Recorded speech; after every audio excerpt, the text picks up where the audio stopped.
Shalom. Shalom. Sekali lagi saya sapa kita shalom. Shalom.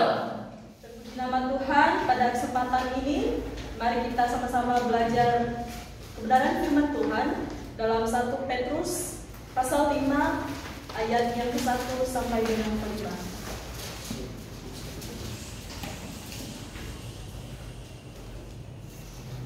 Sekali lagi dalam 1 Petrus pasal 5 ayat 1 sampai ayatnya yang ke-5. Yang sudah menemukannya katakan amin. Amin. Mari kita baca secara bergantian dan sebelumnya saya bacakan judul perikopnya. Gembalakanlah kawanan domba Allah. Ayat yang pertama saya dan yang kedua saudara-saudari. Ayat yang terakhir kita baca bersama-sama. Aku menasihatkan para penatua di antara kamu, aku sebagai teman penatua dan saksi penderitaan Kristus yang juga akan mendapat bagian dalam kemuliaan yang akan dinyatakan kelak. Gembalakan kawanan domba Allah yang ada padamu, jangan dengan paksa, tetapi dengan sukarela sesuai dengan kehendak Allah, dan jangan karena mau mencari keuntungan, tetapi dengan pengabdian diri. Janganlah kamu berbuat seolah-olah kamu mau memerintah atas mereka yang dipercayakan kepadamu, tetapi hendaklah kamu menjadi teladan bagi kawanan domba itu. Maka kamu apabila kelak akan datang, kamu akan menerima mahkota kemuliaan yang tidak dapat wahyu. Sama-sama. Demikian pula kamu kepada orang muda, tunduklah kepada orang-orang yang tua, dan kamu semua rendahkanlah dirimu seorang terhadap yang baik, sebab Allah menentang orang yang congkak, tetapi mengasihani orang yang rendah hati. Amin. Pada kesempatan di hari ini kita akan sama-sama belajar dari kebenaran firman Tuhan ini. Sebelumnya saya memberi tema yaitu melayani dengan sukarela. Alasan mengapa saya mengangkat tema khotbah ini karena saya lihat bahwa hampir semua malahan banyak hamba Tuhan yang tidak menyadari bagaimana sebenarnya dalam melayani Tuhan. Sehingga kita temukan hari-hari ini pelayan Tuhan tidak melayani dengan sungguh-sungguh. Bahkan juga ada yang melayani dengan motivasi-motivasi yang salah, yang tidak benar. Nah, hal yang perlu kita tahu bahwa melayani Tuhan bukanlah sekedar seperti pekerjaan biasa yang kita lakukan sehari-hari. Lebih dari itu, karena yang kita layani adalah kawanan dombanya Allah. Itu adalah pekerjaan yang sangat mulia bagi kita. Nah, lalu bagaimanakah seharusnya kita dalam melayani Tuhan? Mari kita sama-sama memperhatikannya. Melayani dengan sukarela dengan mengikuti nasihat-nasihat dalam 1 Petrus pasal kelima ayat 1 sampai kelima. Apa saja nasihat-nasihatnya? Mari kita renungkan dan dengarkan bersama-sama. Yang pertama adalah mengabdi. Salah seorang membaca di ayat yang kedua. Beginilah firman Tuhan. Gembalakanlah kawanan domba Allah yang ada padamu, jangan dengan paksa, tetapi dengan sukarela, sesuai dengan kehendak Allah, dan janganlah karena mau mencari keuntungan, tetapi dengan pengabdian diri. Hal pertama, nasihat bagi kita dalam melayani Tuhan adalah kita melayaninya dengan mengabdi. Amin. Mengabdi artinya menghambakan diri, berbakti dengan setia. Orang yang setia dalam melayani pastinya apapun tantangan, cobaan, masalah yang dihadapi dalam pelayanannya, ia tidak akan mundur, ia tidak akan goyah, ia akan terus maju. Kenapa? Karena dalam dirinya sudah ada kesadaran pribadi, dia memiliki sikap yang benar-benar berasal dari dalam hatinya bahwa dia mau melayani Tuhan. Itu namanya mengabdi. Mengabdi artinya melayani bukan bersungut-sungut, bukan juga karena keterpaksaan, terpaksa karena disuruh gembala, terpaksa mungkin karena menghargai seseorang, terpaksa karena mungkin ada motivasi yang lain di dalamnya. Bukan, tapi lebih daripada itu kita melayani dengan mengabdi. Mengabdi juga adalah melayani dengan semangat tanpa pamrih atau menuntut balasan. Ini seringkali dalam bentuk uang ini. Kalau udah melayani seperti itu. Nah, ini jangan sampai lupa kita bagaimana melayani Tuhan dengan sukarela. Yang pertama adalah mengabdi. Nah, inilah yang menjadi nasihat Petrus bagi kita semua pelayan Tuhan yang hadir pada hari ini. Kita bukan kebetulan hadir di tempat ini. kita adalah umat Tuhan yang juga adalah pelayan Tuhan yang terpilih. Mari kita lakukan pelayanan dengan sikap yang mengabdi di hadapan Tuhan. Orang yang memiliki kesetiaan dalam melayani, seberapa banyak pun tantangan yang dia hadapi, bahkan sekalipun nyawanya menjadi taruhan dalam melayani, ia tidak akan mundur, ia akan terus maju memberitakan kebenaran firman Tuhan, mengajar orang melakukan firman Tuhan, bahkan dirinya juga sendiri melakukan firman Tuhan itu. Ia tidak akan takut terhadap bahaya apapun. Itu melayani dengan mengabdi. Termasuk juga dalam pelayanan kita dalam mengabdi adalah jangan hitung-hitungan. Ini seringkali ada di antara pelayan Tuhan. Capek-capek persiapin khotbah, masa yang dengar cuma 2 orang sih? Aku nggak mau lah kayak gitu. Mending di pelayanan yang sana, yang si A lebih banyak jiwa di situ, berarti banyaknya yang didapat. Jangan sampai pemikiran kita seperti itu. Biarlah kita melayani adalah benar-benar pengabdian yang benar di hadapan Tuhan. Lakukan dengan setia agar nama Tuhan dipermuliakan. Alasan kita melayani adalah karena Allah terlebih dahulu melayani kita, mengasihi kita. Itulah sebabnya mari kita tunjukkan dalam diri kita melalui sikap kita dalam melayani bahwa kita adalah orang-orang yang sudah dilayani oleh Tuhan, yang sudah dikasihi oleh Tuhan, yang sudah menerima firman Tuhan. Maka mari kita bagikan terhadap sesama juga. Sebagai ilustrasi, ketika bangsa Indonesia ini dijajah, para pejuang dalam segala keadaan apapun yang mereka alami, bahkan keluarga mereka, nyawa mereka sekalipun menjadi taruhan, mereka tidak mundur dalam mempertahankan bangsa Indonesia ini. Kenapa saya angkat ilustrasi? Jangan salah, kita pelayan Tuhan ini sebenarnya adalah sedang berperang melawan si iblis. Itu adalah yang sedang kita perangi. Dan juga jemaat kita harus persiapkan dalam bersama berperang melawan iblis itu. Jadi jangan mundur. Kalau sampai kita mundur dalam pelayanan kita, otomatis kita kalah. Hendaklah juga kita dalam pelayanan kita itu adalah sekalipun kehidupan kita, nafas kita menjadi taruhan, jangan mundur. Puji nama Tuhan. Penerapan yang dapat kita renungkan adalah melayani Tuhan dengan sukarela, dengan nasihat yang perlu kita perhatikan dalam mengabdi adalah dilakukan dengan sungguh-sungguh, setia tidak mundur dalam segala keadaan hal apapun, bukan melayani dengan motivasi yang salah. Amin. Amin untuk firman Tuhan. Amin. Kemudian hal kedua yang harus juga kita perhatikan adalah menjadi teladan. Nah, seorang membaca dalam ayat yang ketiga, demikianlah firman Tuhan, janganlah kamu berbuat seolah-olah kamu mau memerintah atas mereka yang dipercayakan kepada kamu, tetapi hendaklah kamu menjadi teladan bagi kawanan domba itu. Amin. Amin. Teladan artinya sesuatu yang dapat ditiru, baik dalam sikap, perkataan, perilaku, ataupun pikiran. Dalam hati juga itu bisa ditiru. Nah, ini adalah nasihat kedua yang harus kita perhatikan dalam melayani Tuhan. Agar dalam melayani Tuhan kita harus menjadi teladan. Tapi teladan apa yang dimaksudkan dalam kebenaran firman Tuhan ini? Kita harus menjadi teladan yang baik, jangan menjadi teladan yang jahat. Menjadi teladan bagi kawanan domba Allah pastinya yang harus kita tunjukkan. Yang pertama adalah perbuatan kita, perkataan kita harus benar-benar dapat menjadi teladan yang baik bagi domba-domba yang kita gembalakan.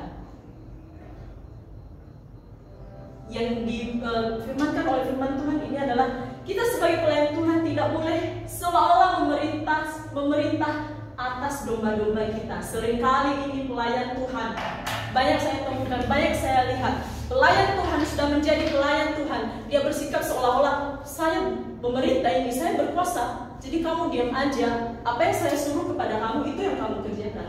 Tidak boleh seperti itu. Itu namanya bukan melayani dengan sukarela.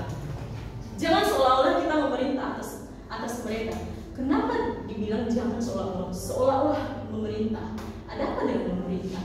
Orang yang memerintah cenderung dia hanya menyuruh, tapi dia tidak melakukannya. Dia juga cenderungnya adalah memerintahkan sesuatu dengan semena-mena. Dia tidak memperhatikan bisa nggak jemaat saya melakukan ini, bisa nggak dia melakukan ini. Kita juga harus memperhatikan itu. Jangan karena kemauan kita, jadi itu yang harus dilakukan. Kita tidak boleh seperti itu. Nah, bukan ini yang dikehendaki Allah bagi kita. Yang dikehendaki Allah adalah biarlah kita menjadi teladan yang baik dalam segala hal yang baik. Apa itu? Termasuk dalam hal melakukan firman Tuhan. Jangan karena udah pelayan Tuhan, sudah asal saya sampaikan aja firman Tuhan ini, biar mereka lakukan. Enggak boleh seperti itu. Kita juga harus terlebih dahulu memberi contoh dalam melakukan firman yang kita katakan itu, yang kita sampaikan itu. Termasuk dalam hal berdoa, memuji Tuhan. Jangan sampai nanti pelayan Tuhan sih namanya, tapi kerjaannya tiap hari tidur-tidur baik, diam-diam baik, lihat-lihat sosmed baik. Itu kerjanya. Jangan sampai kita seperti itu. Biarlah kita memberi contoh yang baik kepada jemaat kita. Kita harus bertekun dalam berdoa, memuji Tuhan. Termasuk juga adalah kepedulian kita terhadap jemaat. Apa sih kepedulian? Hal kecil aja. Bagaimana kabarmu hari ini? Ada nggak masalahmu? Coba ceritakan. Itu termasuk kepedulian kita. Mengasihi juga. Itu harus kita praktekkan. Antara kita dengan jemaat itu harus terjadi. Hal yang harus kita ingat, kita melayani bukan memerintah.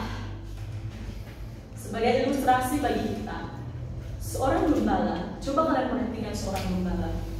Ketika dia mengiring domba-dombanya, dia berjalan mestinya di depan. Ketika dia ke kanan, domba-dombanya ke kanan. Ketika ia ke kiri, domba-dombanya ke kiri. Apa pelajaran yang dapat kita petik dari ilustrasi? Hal ini menunjukkan bahwa apa yang diperbuat oleh gembala, apa yang diperbuat oleh pelayan Tuhan yang memimpin kawanan domba Allah, itu yang ditiru oleh jemaat.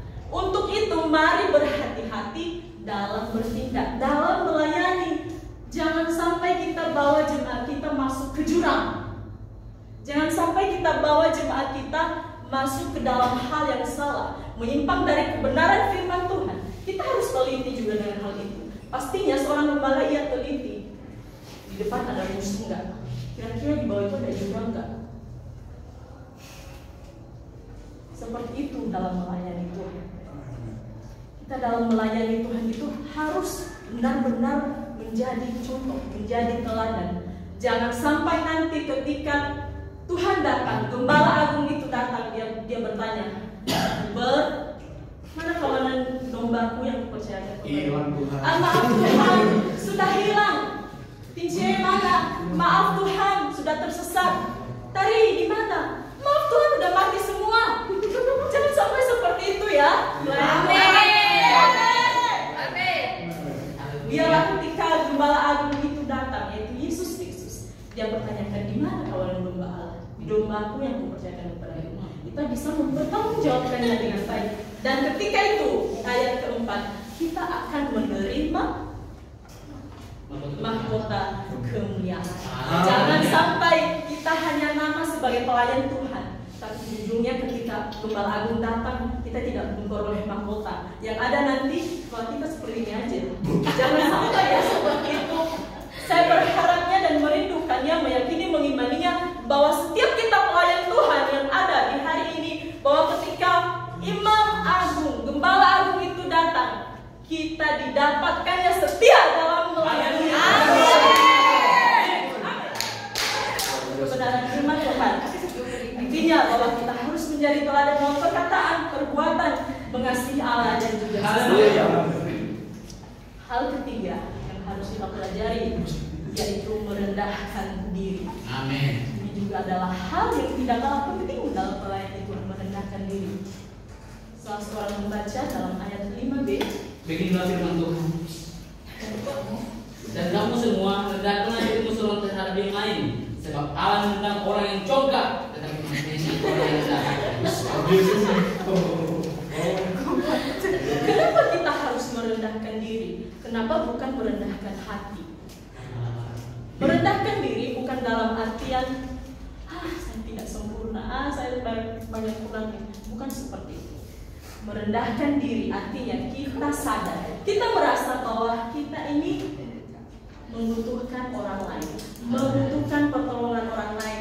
Jangan sok jago, sok hebat. Wah, saya pelayan Tuhan. Dari Kejadian sampai Wahyu saya hafal ini semua. Kamu mau bertanya apa saya bisa jawab. Jangan sampai seperti itu. Kamu jangan congkak loh. Dibilang firman Tuhan, jangan congkak. Kalau kamu rendahkan dirimu. Orang yang merendahkan diri akan dikasihi Allah. Nah, mau yang mana dikasihi Allah atau gimana? Dikasihi Allah. Saya percaya bahwa setiap kita yang hadir di sore hari ini, yang kita inginkan adalah bahwa kita dikasihi oleh Tuhan. Amin. Sebagai pelayan Tuhan, kita harus menyadari bahwa kita melayani Tuhan dengan sukarela. Hal yang harus kita perhatikan. Saya mau ajak teman-teman untuk merendahkan diri di hadapannya.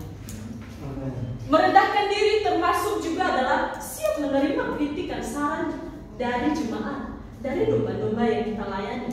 Jangan sampai nanti misalnya saya menjadi gembala lalu Evan mengkritik saya, ibu gembala kayaknya itu kurang bagus. Jangan sampai saya berkata, diam kamu, saya ini yang memimpin kamu ke sini loh.